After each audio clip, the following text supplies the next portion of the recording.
Janganlah kita bangga menjadi anggota G20 kalau rakyat kita masih banyak yang miskin, masih banyak yang lapar.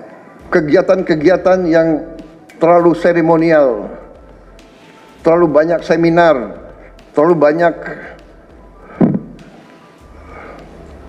sarasehan, terlalu banyak konferensi, terlalu banyak perjalanan luar negeri, mohon dikurangi. Jangan mengada-ada. Studi banding belajar pramuka ke negara lain, ya. Saya minta efisien. Jangan ragu-ragu kalau saudara tidak puas dengan pejabat-pejabat di bawah Anda, laporkan, segera kita ganti. Begitu banyak orang yang mau mengabdi. Tidak ada orang di sini yang kebal, yang tidak patuh, tidak bekerja keras untuk bangsa dan negara dan rakyat. Saudara saya beri wewenang, copot segera. Suruh tinggal di rumah aja, daripada bikin susah kita.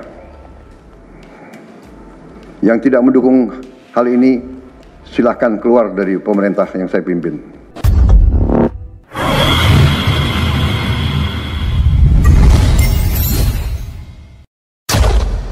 Saudara-saudara sekalian,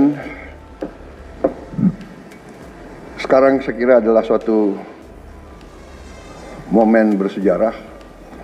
Ini adalah sidang kabinet paripurna pertama yang saya pimpin. Kabinet yang kita sepakati, kita beri nama Kabinet Merah Putih, untuk menjadi suatu simbol persatuan, simbol kebersamaan, simbol kebangsaan. Saya terus-menerus sudah beberapa tahun ini maju ke hadapan rakyat Indonesia, kepada semua pemimpin politik, pemimpin masyarakat, pemimpin agama, pemimpin pengusaha. Saya terus-menerus menekankan pentingnya persatuan.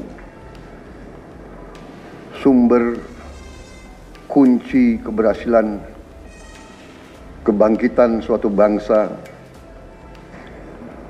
dalam sejarah manusia berabad-abad, kuncinya adalah bila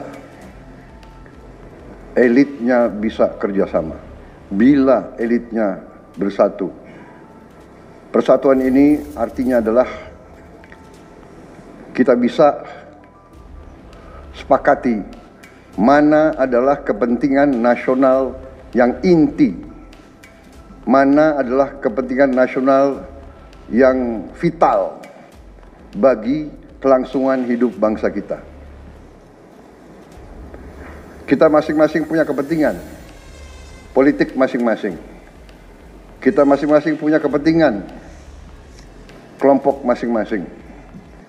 Tapi manakala kita sudah bicara tentang bangsa dan negara, kita harus sepakati kepentingan nasional yang vital.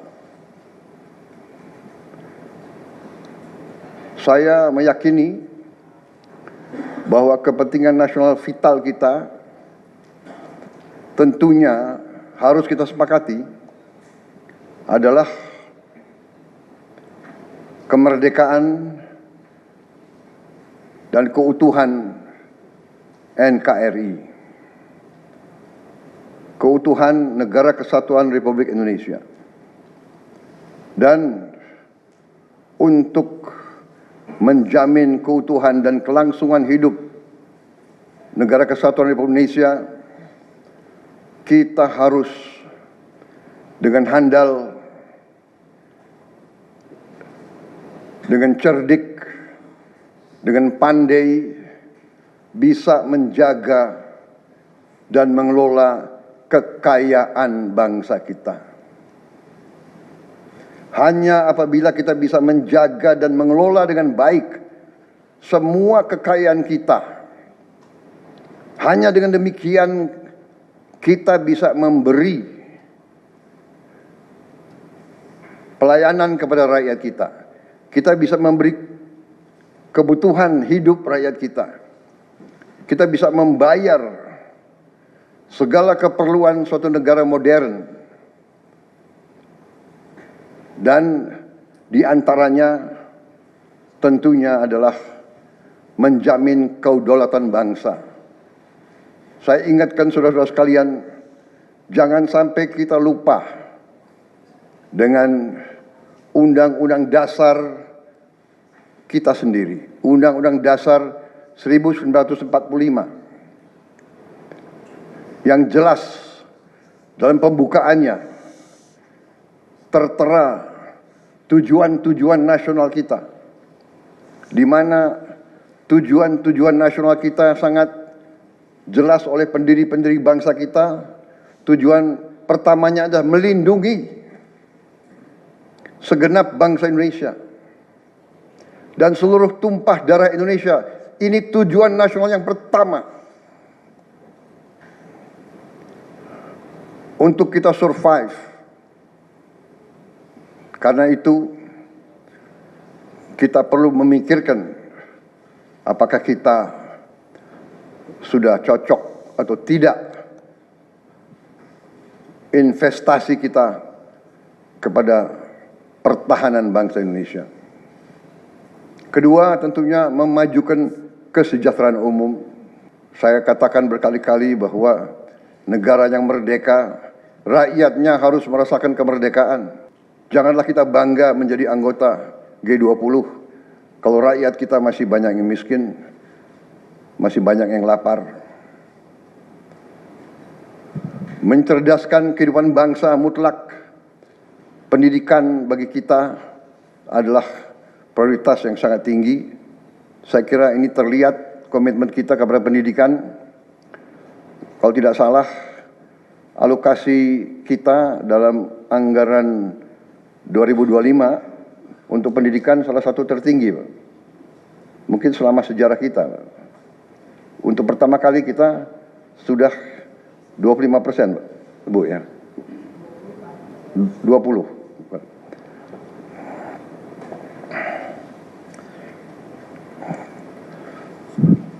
Jadi masalah pendidikan sangat utama. Ya tentunya tujuan nasional keempat kita juga hadir dalam pergolakan ataupun interaksi dunia, di mana kita harus selalu membela kemerdekaan bangsa-bangsa. Dan karena itu, mau tidak mau Indonesia harus kuat. Saudara-saudara sekalian, dalam hal ini semua ada beberapa penekanan dari saya. Saya paham bahwa kita baru dilantik, saya saja baru 3 hari, saudara-saudara baru 2 hari dilantik. Dan saudara-saudara, saya persilahkan secepat mungkin, terutama bagi menteri-menteri yang baru, silahkan konsolidasi sendiri, mengatur sendiri secepat mungkin administrasi saudara dan tim saudara di kementerian dan badan masing-masing. Penyusunan tim sangat penting. Tim yang baik, tim yang bisa kerjasama akan memudahkan kita mencapai target-target yang kita tentukan. Saudara-saudara, Saya sangat mengutamakan kerjasama sebagai tim. Untuk itu, dalam waktu dekat, saya akan mengajak saudara-saudara ke Magelang, di mana kita akan melaksanakan beberapa hari menambah pembekalan. Kemudian kita akan adakan koordinasi di tempat di Magelang, Jawa Tengah, di kawasan Akademi Militer. Hal itu saya nilai bahwa akan membawa banyak manfaat, karena sesungguhnya lahirnya Republik kita memang proklamasi di Jakarta, tetapi ujian proklamasi berada di daerah-daerah di mana pejuang-pejuang kita melaksanakan perebutan kemerdekaan secara fisik. Dan daerah Magelang merupakan suatu sentra perlawanan kita terhadap penjajah. Mulai ratusan tahun dikenal sebagai daerah perjuangannya Pangeran Diponegoro di antara 5 gunung. Itu saya kira cukup membawa suatu aura tradisi keberanian, tradisi heroisme, tradisi cinta tanah air. Saudara-saudara sekalian, jumlah anggota kabinet kita sebanyak 48 menteri. Juga ada badan-badan yang sangat strategis. Ini memang lebih banyak dari pemerintah sebelumnya. Jumlah ini saya sadari memang bisa dianggap tergolong besar, tapi memang bangsa kita bangsa yang besar. Kita tidak dapat pungkiri bahwa kita negara keempat terbesar di dunia dari jumlah penduduk. Dari luas wilayah, kita luasnya sama dengan Eropa Barat. Di mana Eropa itu terdiri dari 27 negara. Kita satu negara. Mengelola Eropa itu membutuhkan 27 menteri keuangan, 27 menteri pertahanan, 27 menteri dalam negeri. Saudara-saudara, kita seluas Eropa. Saudara-saudara sekalian, kita juga memilih sistem politik demokratis. Kalau kita negara otoriter, mungkin kita cukup menjalankan semua dengan jumlah penduduk yang sedikit. Jadi saudara-saudara, ini tidak masalah. Yang penting kita bekerja dengan efisien. Yang penting kita tidak bekerja dengan seenaknya.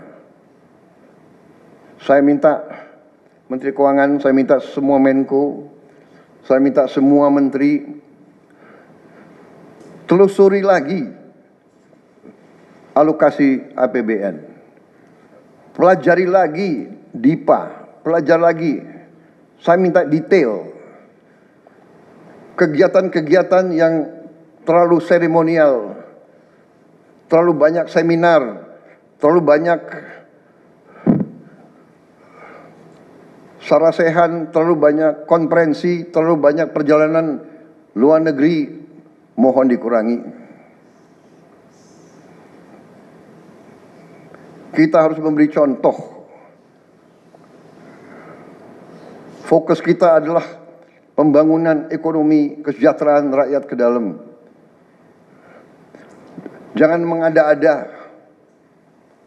Studi banding, belajar pramuka ke negara lain, ya. Saya minta efisien.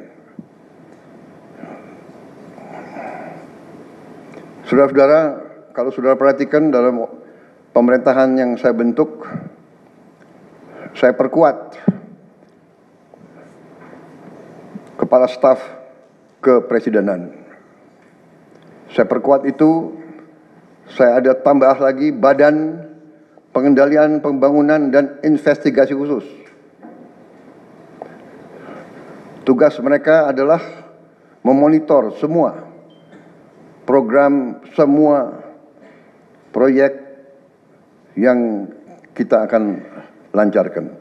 Saya juga membentuk suatu badan baru, Badan Percepatan Pengentasan Kemiskinan.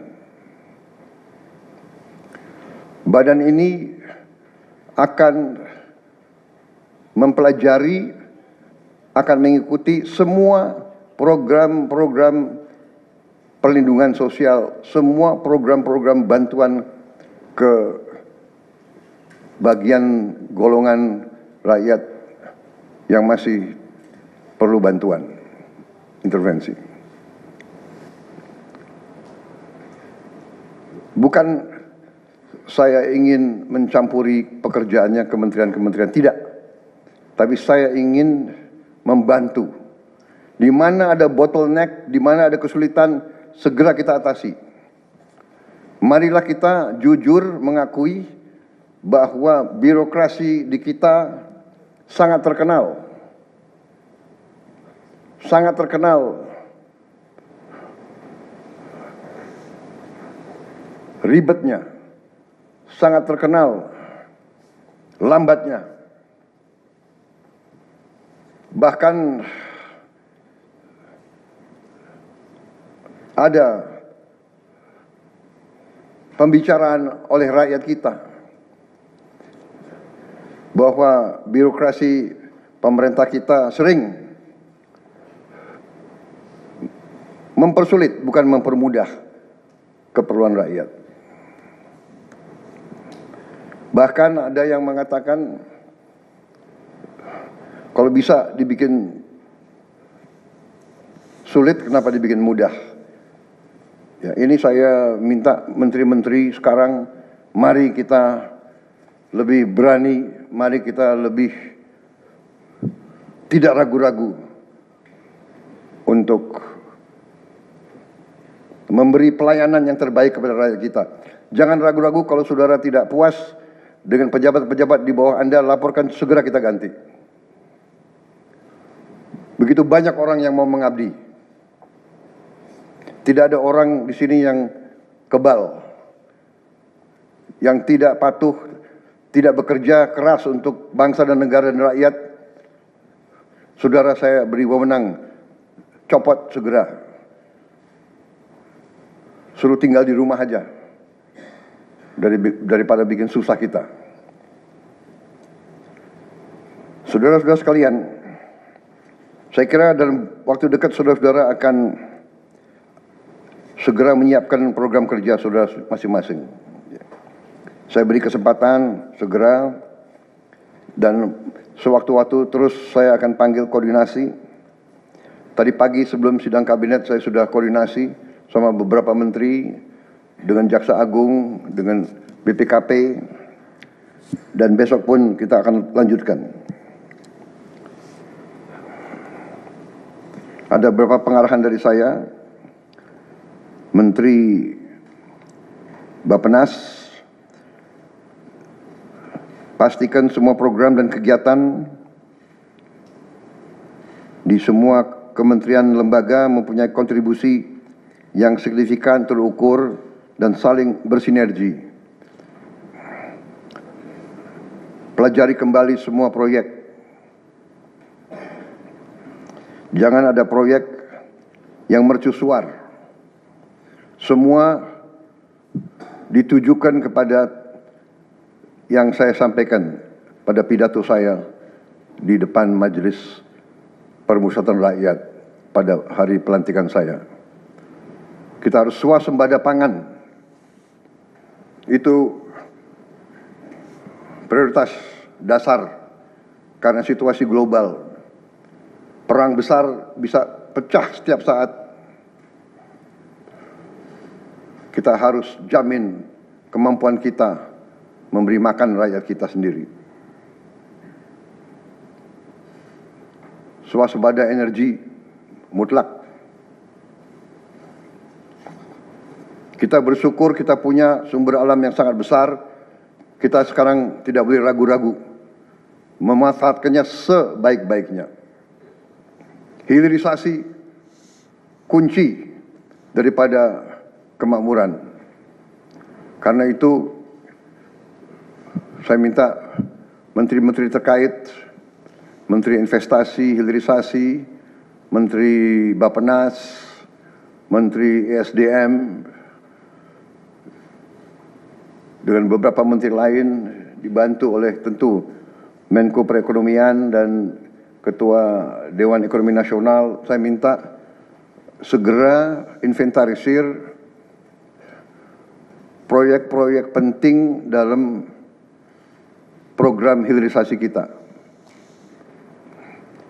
26 komoditas, proyek-proyek yang vital dalam 26 komoditas tersebut yang harus dihilirisasi segera dirumuskan, bikin daftar, dan kita segera untuk mencari dana sehingga kita bisa mulai hilirisasi dalam waktu yang sesingkat-singkatnya. Kemudian program makan bergizi, Kepala Badan Gizi Nasional dan semua KL untuk siapkan segera kita mulai dengan bergerak cepat, tepat sasaran, terukur, tapi jangan takut dengan kesulitan. Ya. Saya masih mendengar beberapa tokoh meragukan kemampuan kita untuk laksanakan itu. Saya tidak katakan bahwa ini bisa selesai dalam 1 minggu, 2 minggu, atau 3 bulan. Tidak ada di antara kita yang punya tongkat Nabi Sulaiman. Tapi kita bisa berhitung, kita bisa mengelola, kita bisa alokasi dana, kita bisa kerahkan sumber daya. Dan kita akan mencapai target yang kita tentukan. Saya hakul yakin, saya pertaruhkan kepemimpinan saya. Bagi saya, makan bergizi untuk anak-anak dan ibu hamil ini adalah strategik. Yang tidak mendukung hal ini, silahkan keluar dari pemerintah yang saya pimpin. Kita satu tim, harus yakin semuanya. Ini bagian daripada rencana kebangkitan bangsa Indonesia. Dan sesudah itu, tentunya yang saya katakan pendidikan sangat mutlak. Saya sudah panggil Menteri Pendidikan Tinggi, Sains dan Teknologi, dan Menteri Pendidikan Dasar Menengah. Kita sudah mempunyai gambaran besar bagaimana kita segera akan menyentuh semua anak-anak kita. Kita akan gunakan teknologi untuk mempercepat membawa pendidikan kepada anak-anak kita. Dan ini sesudah itu tentunya kesehatan juga penting. Demokratisasi yang paling cepat, yang paling dirasakan oleh rakyat adalah pendidikan dan kesehatan. Kalau kita bisa memberi pendidikan yang terbaik untuk anak-anak kita, kesehatan yang memadai untuk seluruh rakyat kita, itu adalah demokrasi yang sebenarnya. Saudara-saudara,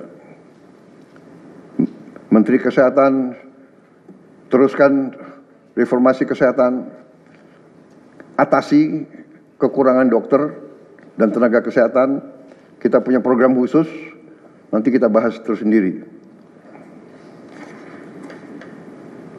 Ini semua harus ditopang oleh pertahanan yang kuat, penegakan hukum yang tidak ragu-ragu.